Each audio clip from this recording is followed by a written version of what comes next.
Hello and welcome to a presentation on the initial responses of the body to exercise.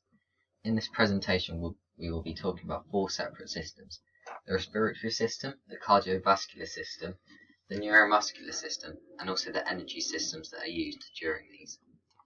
The first system I'm going to be analysing is the respiratory system. During activity, our breathing rate is likely to increase. This is because we produce more carbon dioxide whilst we're active. This also means that more CO2 is produced as a product of that. We detect a change in demand. This is then acted on as feedback from different receptors, for example the chemoreceptors, which detect the chemical formula of the blood.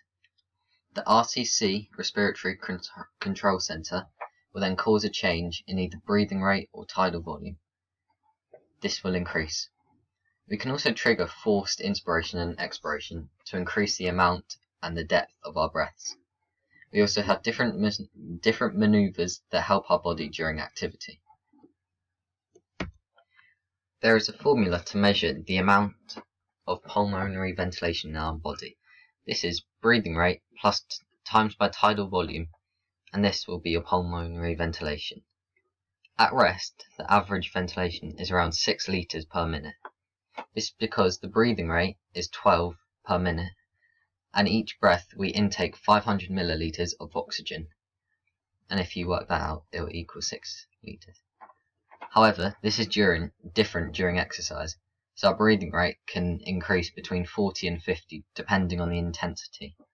This also means that our tidal volume will increase, therefore our overall pulmonary ventilation will increase. Pulmonary ventilation is the amount of air that passes in and out of the lungs per minute. Breathing rate is how many breaths we will take per minute, and tidal volume is the volume of air inhaled and exhaled during each normal breath. This graph can show the difference. The black line is at submaximal exercise. As you can see, there is a possible anticipatory rise. This is natural with any exercise. It then goes up quite quick. However, it levels off as the ventilation won't increase. It then rapidly decreases and then returns to normal quite quickly. This is different at maximal exercise. So there's a rapid increase and then it reaches a certain level and it still increases. However, when recovery starts, there's a rapid decrease and then it slows down. And then it also will take longer to return to normal. When breathing at rest, we don't require any accessory muscles. We only require the external intercostal muscles and the diaphragm.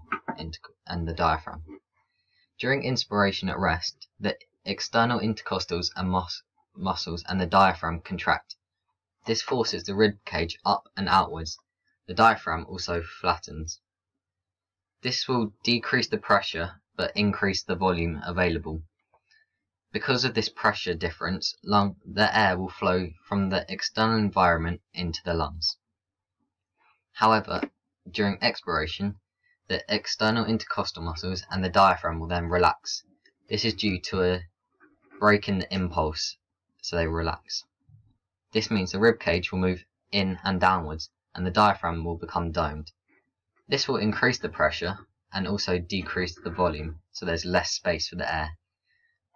This will then cause the air to be forced out of the lungs into the atmosphere, because there's a lower pressure in the atmosphere than the lungs. Forced breathing, however, is slightly different. This is because we need to increase and decrease the volume and pressure a lot more and quicker.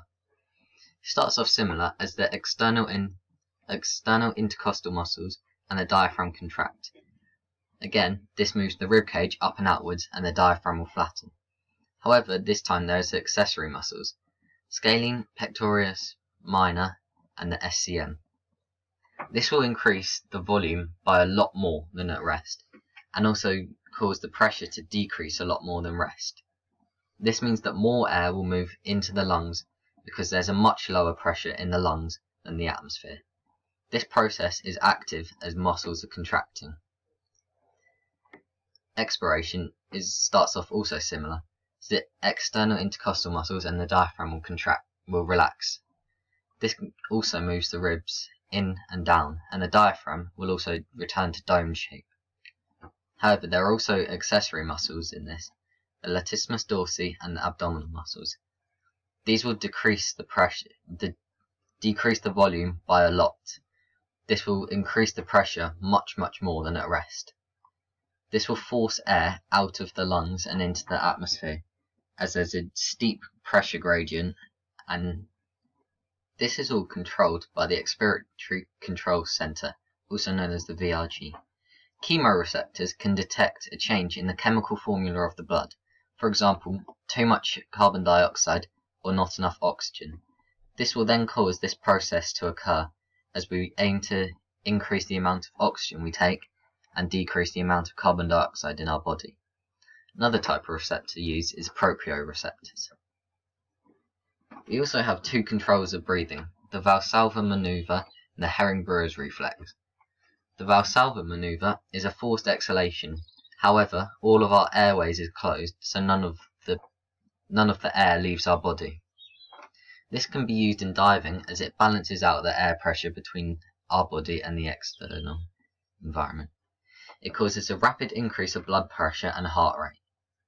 Another example where it can be used is in a rugby tackle, as it helps brace us for a heavy force to be applied towards us.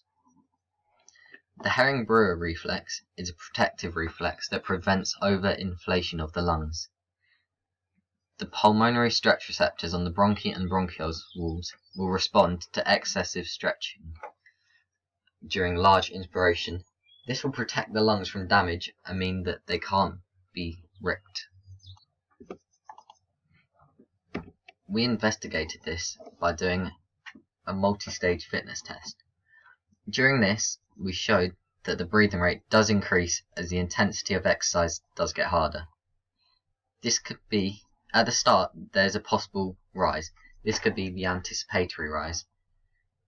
As the graph shows, it then increases as the concentration increases.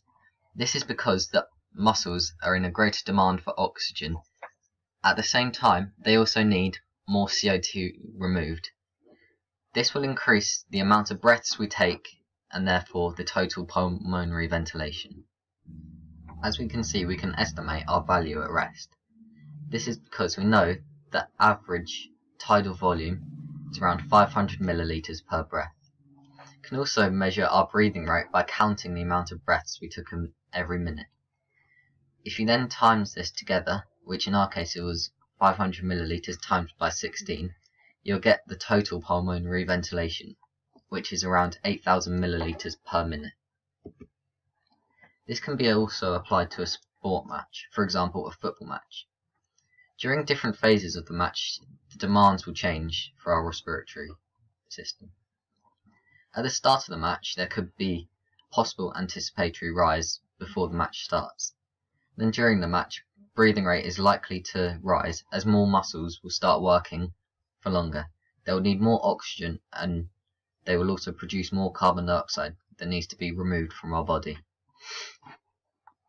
The volume of oxygen and air in our lungs is likely to change throughout the match. For example, if there's a period of high intensity where the athlete could be sprinting or jogging at a higher intensity, this could make the demand of oxygen a lot higher, and therefore our lung volume will increase a lot.